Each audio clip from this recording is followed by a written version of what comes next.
Arvindji, just very blessed to have you here. And, what's really interesting is, you serve as a role model for someone who's been successful in the corporate world as well as now doing a lot of spiritual things and bringing how, leaders can learn to be more spiritual. And therefore, can you tell us a little bit about what you consider spiritual leadership? Well, spirituality by definition means universal. It also means being very conscious about doing the right thing, being religious and doing the right thing all the time. So, which means that you are always looking for the right way to approach things and right way to do things.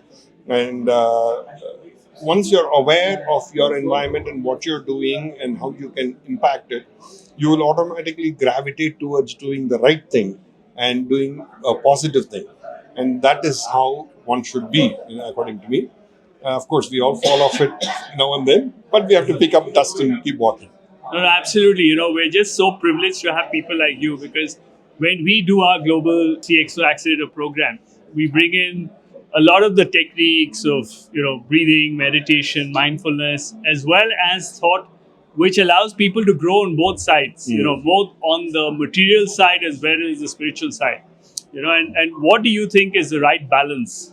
And how important do you think this knowledge would have been had leaders, young leaders, get this early on in life? I always borrow this line from Yes Prime Minister and I morph it.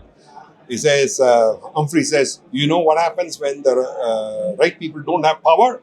He says, the wrong people have it. So the way I look at it is the way all the right people should have money, not because they want to buy the latest cars and the planes and yachts, but to do good in the world and to help other people and to build up this nation so that not only the people in this country, but everywhere else in the world can benefit with, that we can come up with new ideas and stuff. So money is very important part of life. The Vedanta talks about it, or Vedas talk about it. But using the money for the right reason, for the right purpose, in the right way, for the right people is most crucial. And that is where I think spirituality comes into. Absolutely, absolutely. So to build a larger nation, and I think, a world of greater good, we obviously need leaders who are balanced and, both on the spiritual and the material side. Yeah. Right? And how important do you think this angle is, especially when people are, around 30 to 50, right? It's probably the most stressful period of life. And I think the dharma is to be, you're a grihastha, right? So you're supposed to earn so that, and every grihastha has at least 10 qualities. So what would you, how important would you stress these areas of life as they grow up? See, there are 4 ashramas, as you know. One is the brahmacharya, which is student life. Second one is the married life. Third is the retired life. And the fourth is the sannyasi, giving up everything and becoming a monk. Out of these 4, the most important is the family man's life. Because, you know why? None of the other 3 can earn. It is only because the earning that these people do, the others can benefit. So the question is, what are they earning for?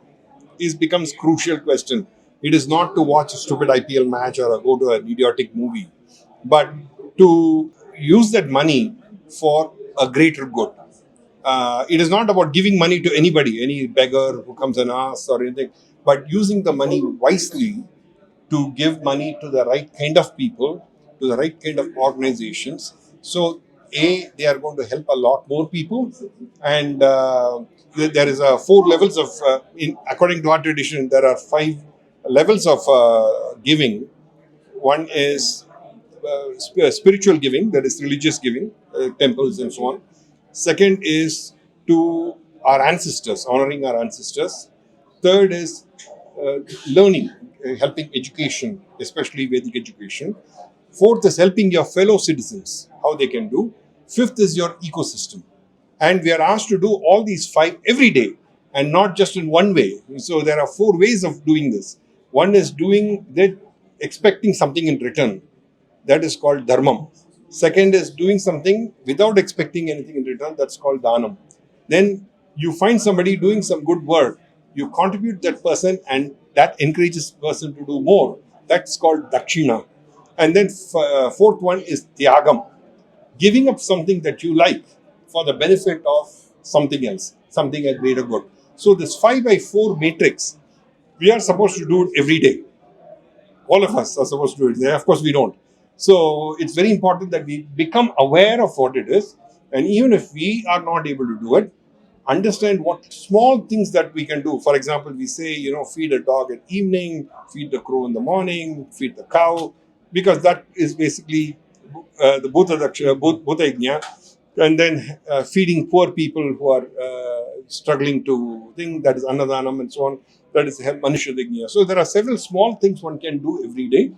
But being aware of the broader context, this 5x4 matrix, helps you focus that when you make money, you can use your money for the right reasons, for the right people, for the right causes. Absolutely. And one last question. Careers are almost 30, 40 years.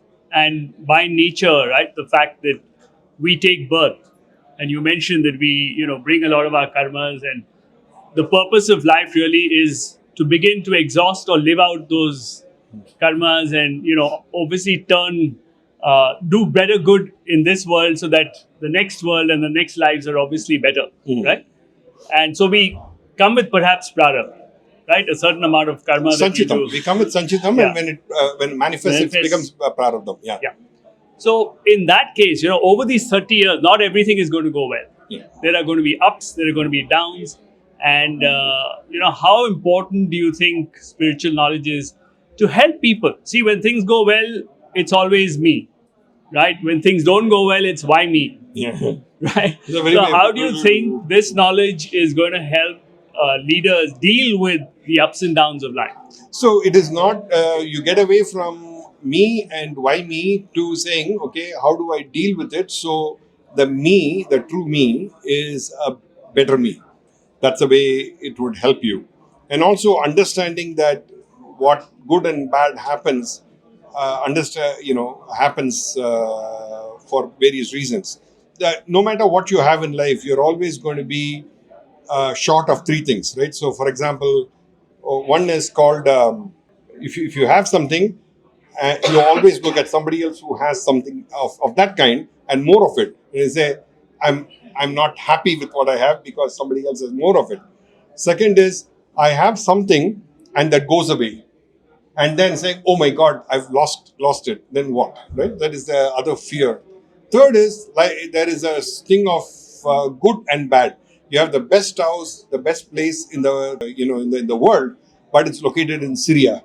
That's not what you want, right? So these three things are very important. Being aware of those things, that it is very fluid, but at the same time, being able to deal with it is how you deal. You get over these things. And that's how I guess you deal with life so much better, and your ability to.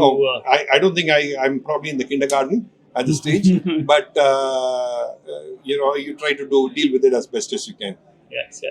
And there's often a question that's asked, even in class by a lot of my students, saying that, look, if we are, a product of our karma, right? So we have to get the phal of whatever we have done, right? Now, is life predetermined completely, or do we have the capability to change it by current present action? So the thing is, choice between fate and you're the creator. Independent action. Yeah. Action. So that is what Krishna deals with it very well. So you have karmas of three kinds. One is your Sanchita karma, which is a database of all the good and bad things that you've done in all your lives, that it stays there. Second is your prarabdha karma, which is the manifested karma of the previous thing. Third is your agami karma, which is good things that you do in this world or bad things that you do in this world. If you do more good things in this world now, that is agami karma, it brings those good things forward. So it is a deterministic stochastic model. So it is not purely deterministic, it is not purely stochastic, but it is a deterministic stochastic model. What you have is a deterministic one, but stochastic thing comes in because of your actions.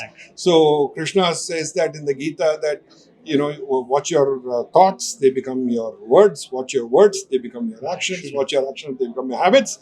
Watch your habits, they become your character. Watch your character, that becomes your destiny. So it's very important to understand why it all starts with your thought. Thought is not necessarily your mind, your brain, but it's also your mind, which they say is heart, which is a not ill-defined term in Western world.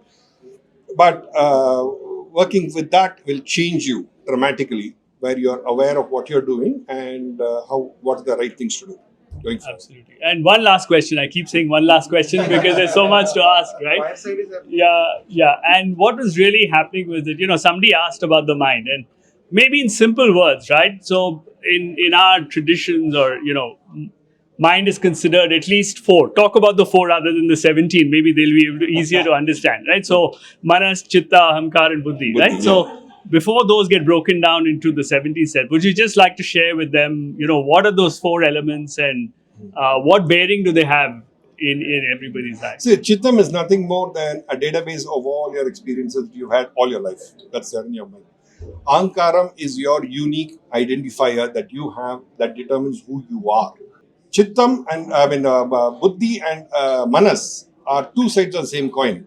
So Manas is the doubting faculty that makes you doubt, saying, am I doing the right thing? Is it the right thing to do? Should I stay? Should I not go? That kind of a thing. It constantly plays on you. And Buddhi is the logical factor that determines, okay, this is the right thing that we need to do at this particular point in time. So to be effective to use your Buddhi, one needs to have a bit of scholarship. Otherwise, you're not going to make the right decision. So that's why we are not all scholars. And that's why it's very important to have a good guru who will give you the right path in terms of where to go and what to do in life. Not that this person is going to dictate your life, but they basically show you the path, saying this is the path that you need to go. So it's understanding that is very, very key. So these are the essential four that you need to look at. The other 15 are a little more. For the subdivisions on TBD on and your homework. And of course, right, coming to just the buddhi part, right? A lot of people, make the mistake of thinking that buddhi, which is meant to be the discriminating factor, is actually intelligence. And there is a big difference between intelligence and buddhi. I think that's a big one for a lot of leaders. Yeah. So people confuse buddhi with intelligence. Actually, there are four levels. One is your data. Data is nothing more information that you gather. When I'm talking to him, I met him, understanding him, his face is data to me. Second is a knowledge that, okay, he's so and so, and this are his interests, and so on and so forth.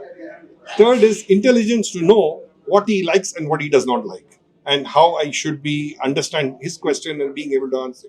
Fourth level is wisdom. Wisdom is now trying to make sense of all this and say, okay, how can I collaborate more with Mudit so that we can do more better things? That is wisdom. So that are four levels of things that it's not just intelligence alone that one needs to look at. Yes, and intelligence is, perhaps, an engineer goes to an engineering college and he apparently learns a few things, which are logical. He's got a lot of data, but he doesn't know how to use it always, right? Wisdom is about connecting the dots between all these different things. And on another day, we'll talk more about Pragnya and Ritamra and all of that, but that's another day, sir. Thank you so much. Thank you so much. Yeah, wonderful.